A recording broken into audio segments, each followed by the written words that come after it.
The slideshow okay? All right, we got the recording started here. Perfect. I think we're good to go. All right, so I am just so excited for the opportunity to get to discuss this topic with everyone today. I want to first off thank everyone for taking time out of their Saturday to log in and invest some time back into yourself, because over the next 40 minutes or so, we're really just going to go over some really basic tips on how to improve the way you spend time at your desk so that you can feel even better when you're away from it. All right, so let's go ahead and get started. Just one piece of housekeeping here. Just a reminder, as Annette mentioned earlier, if you have any sort of active injury, please just seek out the advice of a physical therapist so they can give you a little more tailored plan of care. And then just another reminder that this webinar is not intended as personalized medical advice. Okay, so let's go ahead and get started with our first objective. Number one, and this is the question that many of you are probably wondering, is there a perfect posture? And I've got some good news. There are many perfect postures. We just got to be sure not to get stuck in one position for too long throughout the day. Number two, what are the demands of being at the desk all the time? Knowing what parts of our body are under the most stress and demand is really going to help us to be able to know what exercises and stretches are going to be most important to address those areas. Number three, so we all know that ergonomics and posture are really important, but I'm just going to really boil it down and give you some really basic tips for how to optimize your postures in sitting, standing, and working at the computer. All right, number four. So we know that ergonomics are really important. What are some ways that we can stay moving throughout the day to keep ourselves from getting too stiff and tight? So I'm going to unveil my top 5 favorite exercises that you can do really quickly and efficiently at your desk. Number 5, if I could just get rid of that knot, like right here, I would feel just so much better. I hear that all the time in the clinic. So it's your lucky day, because we're going to go over some really efficient and effective ways to take care of those pesky knots on your own. And then lastly, number 6, what are the key takeaways and what are some resources that you can take with you today? I'm just going to consolidate everything down into one slide. You're definitely going to want to stick around because I've got a personal gift for each and every one of you to take with you so you can remember all this great content today.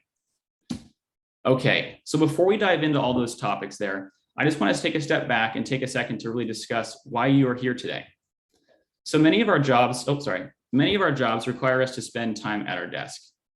It can be a really unavoidable reality for some of us. And obviously our work environments have changed a lot over the last 2 years or so, with people transitioning to work from home. And that's been a drastic shift in a lot of people's routines. A lot of people spend a lot of time in the same position throughout the day, whether that's sitting or standing at the same desk. And there's just not a lot of variety between what positions we can get into. So maybe you relate to Todd. He's an executive at a tech company, and he's on Zoom meetings like all day long, like 8 to 10 Zoom meetings a day, back to back, just very little breaks in between. He likes to bike and golf when he has free time, but he started to notice that his low back and his neck are really starting to bother him a lot more. And it's been affecting his quality of life quite a bit. Or maybe you relate more with Kyra. She's a project manager, and she's started to have some low back pain. It's like a couple months after she transitioned to work from home back in March of 2020. She spends a lot of time on her laptop and on her phone for work. And she likes to go do Pilates or yoga or maybe go on a jog after work, but she started noticing that her back is starting to bother her a lot too. Or maybe you're more like John. He's been really stressed at work lately. He's got some big deadlines coming up. He's got hours of the day, like 12 to 13 hours of work per day.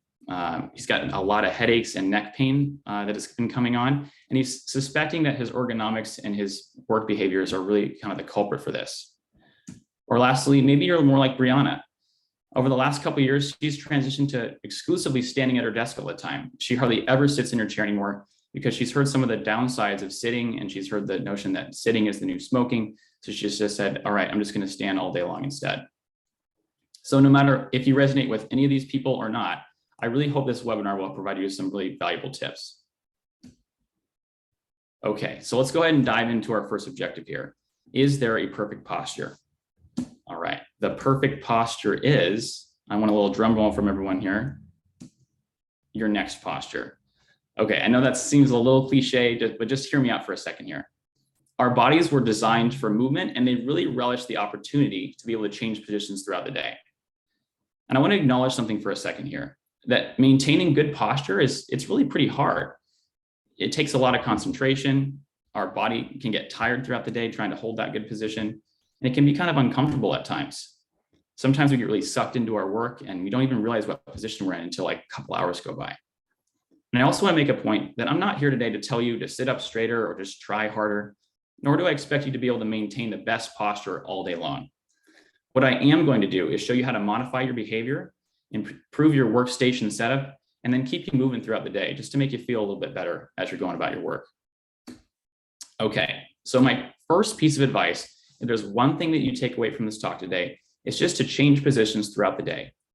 So whether that's sitting in your office chair, maybe transitioning to standing, maybe sitting on a different spot like a stool or something, maybe going and sitting in an armchair after a little while, sitting on a physio ball, or even standing with your foot propped up on a step stool. All these are just a little bit different to create some variety for you. All right, I've got my number one universal tip to improve any posture, whether you're sitting or standing, and that's learning how to elongate your neck. So we're going to go over a couple of benefits of this here. Number one, it improves the support and alignment of the joints of the spine, especially up in the neck. And it's going to take away a lot of the stress and strain on those areas, especially those muscles in the back of our head and the back of our neck that are really notorious for causing a lot of tension headaches. And then lastly, it's going to really decrease the load on our jaw and neck muscles. And I know some people that sit at a desk all the time have jaw and teeth pain that really kind of limits their quality of life as well. So this is going to improve your ability to take care of these areas. But what even is this? Like, how do I elongate my neck properly? What are you talking about here, Eric? Okay, so I want you to take a second here. Imagine you're sitting in your desk chair and that a helium balloon with a string is attached to the back of your head, like right at the crown of your head, right tied to the hair there. Your goal here is to let that balloon just pull your head up towards the ceiling away from your shoulders. And what this should allow you to do is let your neck tuck down, or your chin tuck down towards your neck and allow that neck to elongate in the back. So let's take a look at a video of me doing this here. And you can't laugh. I did have my wife tie a helium balloon to my head to demonstrate this for everyone. So that helium balloon tied to my head, as it rises up towards the ceiling, it lengthens the back of my neck, and my chin gently tucks down a little bit. I want to make a couple points here that you really don't have to go for that deep chin tuck where you're getting like the triple chin look. I know a lot of people are like, I don't want to do this. This looks kind of funky. It should be a very subtle and gentle movement. So just lengthening your neck, letting your chin come down a little bit, and just holding that there for a little bit. This is a good position to get into throughout the day, whether you're at your computer. You can do a couple of reps repeatedly to kind of get that position down. And it really is going to just take a lot of stress off the back of the neck. All right. Objective number 2. What are some of the demands of desk work on our body? So one of my favorite mentors in physical therapy school used to say this all the time. Our bodies conform to the postures that we spend the most time in. And for many of us, this is the position that we're in a lot of times throughout the day. So certain muscles and joints are going to take on the majority of the demand while we're working at our desk. So let's go through a couple of those right now. Number one, you've got the neck extensor muscles. So notice this woman here is sitting at her desk. She's hunched over. That head is kind of forward out over her shoulders. That's going to put a lot of stress on these muscles kind of right in this region here. The upper traps, the scalenes, the levator scap, all those muscles are going to get very upset with the back of the neck there.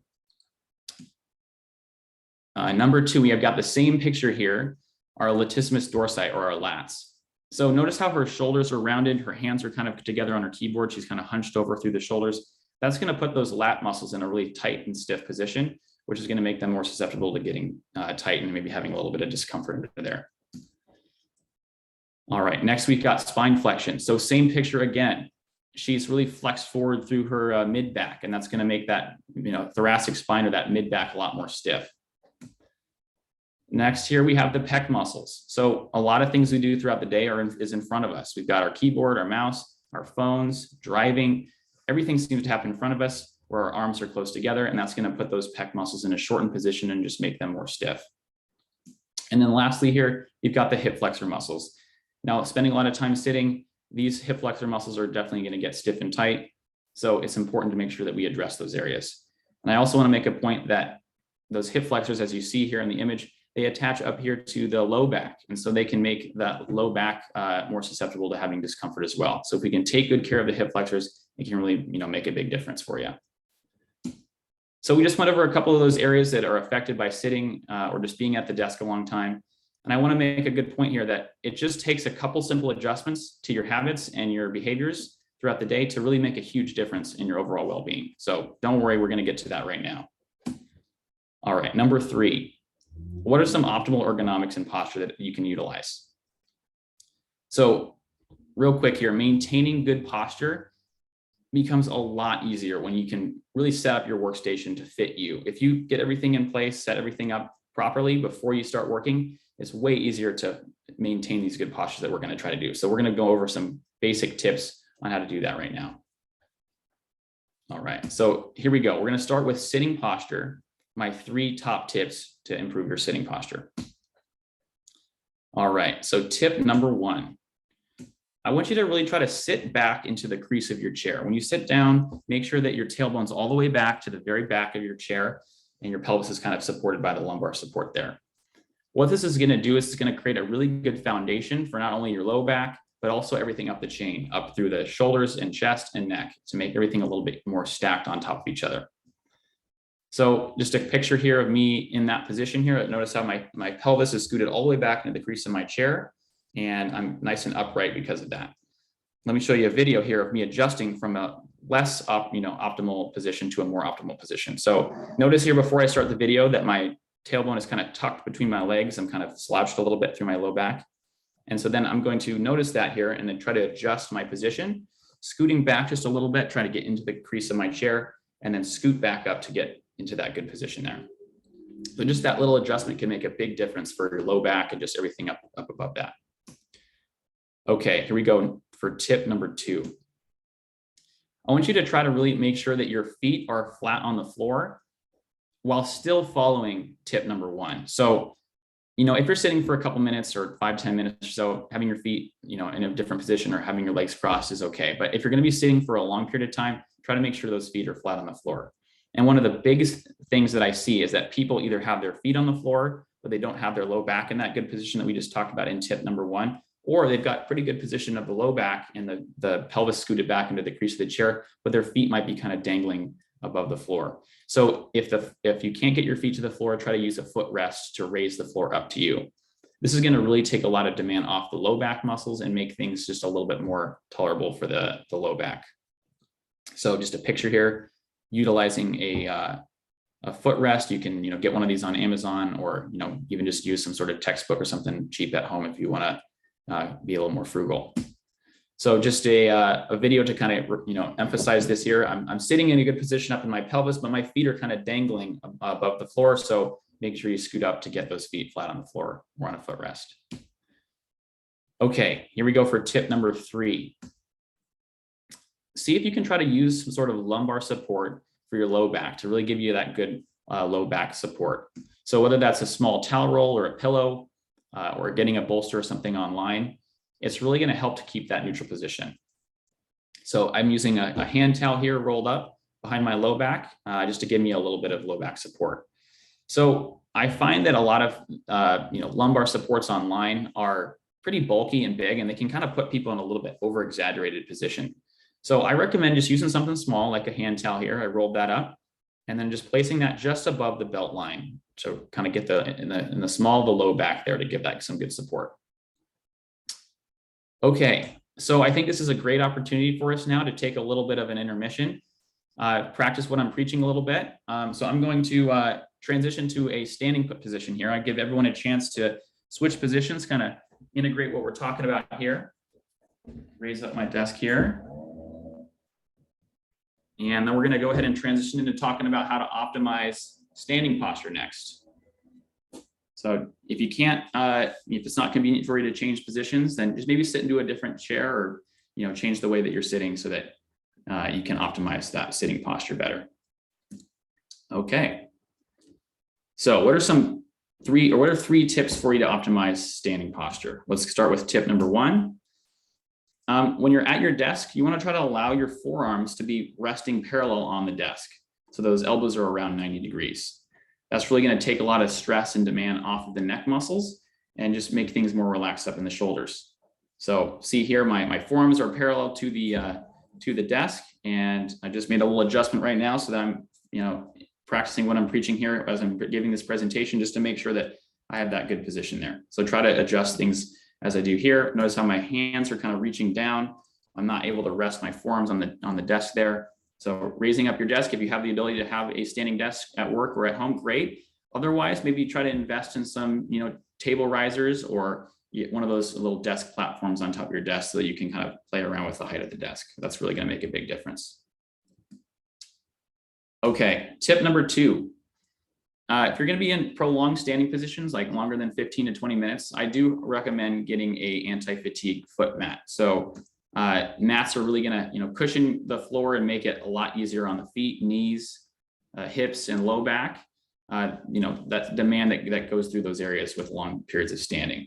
So you can get one of these online as well. If you stand a lot during the day, especially if you're on hardwood floor like I am here, make sure you've got something underneath your feet.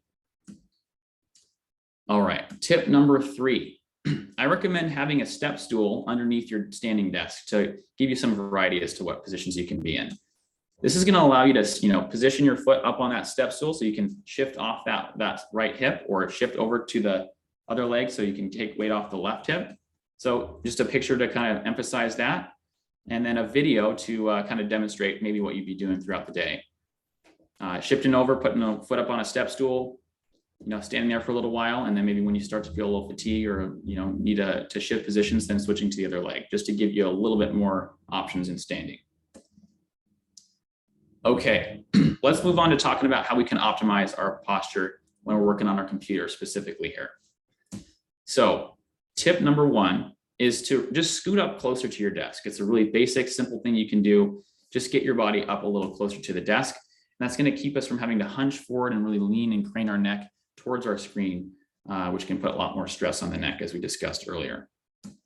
So just a video here to kind of remind you, or just kind of show you just that simple adjustment, scooting up to the desk so that your belly button's pretty close. A lot of people think, well, that's, I'm pretty close to my desk here, but being an inch or 2 away or even closer than that can really get you in that good position, allow those arms to rest into the desk, which is a perfect segue to tip number 2. Let your arms rest on the desk, similar as we talked about in the standing position. But what that means for people with, working on their computer is scooting that keyboard back a little bit more on their desk. Maybe you have to gonna have to rearrange some things on your desk. Scoot your computer back a little bit. Maybe you create a little bit more desk space so you can get that keyboard a little bit further back and that mouse a little bit further back, so you can have those arms resting there. So just a quick little reminder here, just having those elbows resting on the desk. All right, tip number 3 for being on the computer. Try to position that monitor about 18 to 40 inches or so away from your face, with the top of the screen being at eye level. This is going to reduce some eye strain, and it's going to promote good neck elongation. Having that screen a little lower makes us more naturally able to maintain that long neck position that we talked about. So notice here in the image, my chin's kind of up in the air, my nose is up in the air a little bit. That's because my monitor is a little too high. So if you can, go ahead and try to adjust that monitor position, bring it down a little bit lower, and then you're going to be able to sit back into that elongated neck a lot easier. All right, I've got some basic tips for laptop users, just some things to emphasize for you. If you're on your laptop most of your day, I really recommend that you invest in some equipment to optimize your setup. In order to be able to have that screen at eye level, I recommend getting some sort of a laptop stand. And then if you're going to have a stand, you're going to need to invest in an external keyboard and a mouse as well, just to kind of make sure that everything is nice and ergonomic for you. So, bite the bullet and get some of the stuff if you spend a lot of time on your laptop. Okay, another question that I get a lot in the clinic is standing better than sitting? And I think standing is great. I think it's a great option to be able to stand or sit throughout the day. Obviously, if you're sitting all the time, our hips, our knees, our low back is more in that flex position. So standing is going to give us a break from that position and allow us to be in a more extended position. But you got to remember, you don't want to, fall in love with being in one position. That's the big takeaway from today. So make sure that you have some variety that you can change into throughout the day. So my recommendation is just to kind of try to switch between those positions, back and forth throughout the day. Ideally, every 30 to 60 minutes, if possible. I know that's not very realistic for a lot of people when they've got, some long meetings, or, they just really need to sit down and focus. So at least every couple hours, try to make the effort to switch positions. Okay, now for the fun part, number 4, what are some really basic exercises that can help you thrive at your desk? Okay, so the first one here is the hip flexor and pec stretch combo. I'm all about trying to, be efficient, give you the, 2-for-1 here. So we're going to talk about 2 different exercises that you can do to address both your chest tightness and your hips. So the things you might need for this, either a chair and a doorway, or a pillow in a doorway. So let's go over the first one with the chair. So you just need a stable chair that doesn't have wheels on it. That's not going to be sliding around on the floor. So make sure that it's, not going to slide out from underneath you. Put that in the doorway, prop one foot up on that chair, hands on the door frame, and you're just going to lunge forward and back, getting a good stretch on that leg that's on the floor. Do about 15 of these and then switch and do the other side. It's a really great stretch for the hip, and you're going to get a little bit of stretching in the chest with those hands on the doorway. Let's say you're at the office, or maybe you don't have a chair that can do that for you. There's another option for you here. Just grab a pillow or a towel, something to cushion your knee on the floor. Put it like a foot in front of the doorway, hands on the doorway, that other foot forward, and you're just going to lunge forward and back. Get a good stretch on those chest muscles. Get a good stretch on the hip flexors as well. Do 15 of these on both sides as well. Okay, next one here is really basic. Let's say it's a really busy day. You just can't get out of your chair. You're just stuck in that position all day. But you still want to try to do something to loosen up. Let's see if we can take care of that stiffness in that mid back. So all you need is just to be in your chair for this one. So you're going to put your hands behind your neck. Elbows are going to come closer together, and you're going to look up to the ceiling. Those hands are supporting that neck, so it's more in a neutral position. You're just trying to extend over that mid back to get some good release of the tension there. Okay, next one here is the step back lat stretch. So that's for that muscle underneath the armpit that can get tight when we're rounded over our keyboard or phone. So let's take a look at this one here. So all you're going to need is a doorway. You're going to put one hand up on the doorway. You're going to step back with the same leg. Those eyes are going to look down at your toes. You're going to get a good deep stretch through your armpit there. All right. Next stretch, the last but not least, is the world's greatest stretch. And how can you pass up a stretch when it has a name like that? I really like this one because it's 4-in-1, 5-in-1. You get a whole bunch of different areas addressed all at once. Let's say you're really busy. You only got 60 seconds between your meetings, and you're feeling good to be able to try this one. It's going to be really efficient for you. But I will emphasize that it's a little more advanced. So make sure you try the other ones first and feel good, confident with those other ones before you start combining a bunch of movements all at once. But the nice thing about this one, it doesn't require any equipment. All you need is just a little bit of space on the floor. So what you're going to do is you're going to put one leg forward. You're going to put that opposite hand down on the floor. You're going to reach that hand up towards the ceiling. You're going to rotate and look up towards the ceiling. You're going to do 15 of those on each side. It's a really good stretch. It really feels nice. But like I said, make sure the other ones feel good first. Don't try to Hail Mary it and go right for this one. Build up, get some tolerance over the, a week or two doing the other stretches individually, and then give the world's greatest stretch a try. All right. So a question that I get a lot too is, how frequently should I do this and how much should I do? So I recommend, start off simple. Don't try to take on too much all at once. Just try to build that habit and just do 15 reps of each exercise. If you're feeling like you have the time to integrate these, try to do 1 or 2 stretches every hour or 2, just to kind of keep things moving. You can kind of work your way around the horn and do, all 5 of those at different points throughout the day. All right. And just a reminder here that, I know there's a lot of different areas to take care of, but it's, just taking a 90-second break is really all that it takes. Don't feel like you have to take on all of them at once, just do a couple of them at a time, and you build that habit, and it's really going to make a difference for you. Okay. Objective number 5, how do you get rid of that knot, that notorious pesky spot back here that's so hard to reach? So before we dive into how to do that, let's first talk about what those knots are. So lacking flexibility, maybe having some decreased endurance for our posture, being in those positions for a long period of time, or maybe having some muscle imbalances can really make people more susceptible to having what we call trigger points.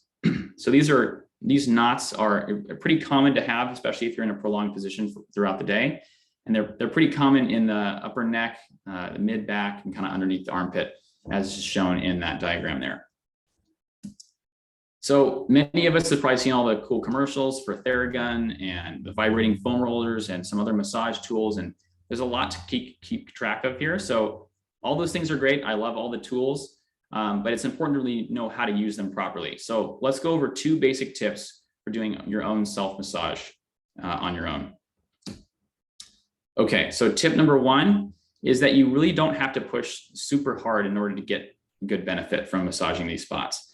I know a lot of people say they can tolerate that deep tissue pressure, and that's great, but you don't have to push, with all your might. And I recommend starting off gentle just to kind of coax those muscles to calm down and relax. Number 2 is you really only need to spend like 1 to 2 minutes working on one area and then just leave it alone for the rest of the day. I would always tell my patients that if you went and got a deep tissue massage, you wouldn't go back to your masseuse the next day and expect to get the same treatment. So even though you're only taking care of one area, make sure you give it, a good day or so to kind of, relax and get the benefit of that treatment that you're giving it. Okay, what's my personal favorite tool of all of these? It's the Body Back Buddy. And the reason for that is that it's pretty affordable, it's effective, and it's really nice to be able to get some of those hard to reach areas without having anyone else there to help you out. I love the Theragun. I think it's great for a lot of different things, but it's hard to kind of hold a Theragun vibrating over your head, and it can be a little bit of a challenge. So this tool allows us to get into those pesky spots in the back a little easier. And also the Body Back Buddy, I like this one a little bit more than the Theracane because it has a little more variety with the different shapes on each of the knobs, and you've got a couple different handles to use instead of just the one. So how do you use a tool like this? So let me just show you this clip here of me, taking that device up over my shoulder there and just gently massaging kind of right in the middle of the, between the shoulder blade and the spine. You'll find that knot or that spot that's a little sore. Just put enough pressure to feel that little bit of soreness there. You can do some gentle stretches to kind of get that muscle to move a little bit underneath there. You can work your way down a little lower into the rhomboid muscles of the shoulder blade, or you can kind of reach underneath the armpit to kind of get some of those spots that are a little harder underneath the armpit behind the shoulder blade there. So remember, just 1 to 2 minutes is all it takes. Give it a break after that. All right, so just another thing here to remind you about is that, taking on new exercises or using some sort of new tool, I want it to feel manageable for you. So start out gentle and make sure that you're picking exercises that feel tolerable. To try not to go for the ones that are a little more advanced for you and before you, feel good with the easier ones. If an exercise is causing you pain, then just give it a rest. Maybe you can try it again later. If it's still giving you trouble, then I recommend that consulting with a PT just to give you a little more tailored, personalized care. And then lastly, if you're in the San Diego area, feel free to reach out to our clinic. We offer complimentary injury screens so you can get that tailored advice that you're looking for. Okay, last slide here. What are those key takeaways and resources, and what's that little gift that I promised everyone here? So we've got these top 3 tips here that I want you to remember. We're going to go over these right now. Remember, don't fall in love with one position. Try to change positions throughout the day. Number 2, remember to try to elongate that neck. Imagine that helium balloon attached to your head, lengthening out your neck, bringing your chin down a little bit. That's really going to help a lot. You can do that in sitting. You can do that in standing. You can do that driving. I know there's a couple of dentists that might have logged onto the call today. Doing that chin tuck while you're working on your patients can be a really good way to decrease neck pain for those of you that are, provide that type of care. And then lastly, we've got the tips down at the bottom for ergonomics. We know that ergonomics is really important. So, looking at these tips here and being able to consolidate everything into one slide for you to be able to take this with you. And then the thing I'm really excited about is the QR code up on the right side there. If you take your phone out or tablet, scan the code, it's going to take you to a Google Drive folder. It has a video in there. It's 1.5 minutes long. It's going to have all the exercises that I went over, narrating how to do them properly, giving you the sets and reps. So I highly recommend scanning that QR code now and downloading that video onto your phone. So next week, when you just got off a call and your neck's hurting and your low back's a little tight, you can open up that video and be able to do those exercises properly. This slide will also be included in there so you can remember all the tips and all the other takeaways that we talked about today. So that wraps up everything that I've got for you right now. I'm going to give it back to Annette to be the moderator on the Q&A. Thank you guys so much. Well, that ends the formal presentation.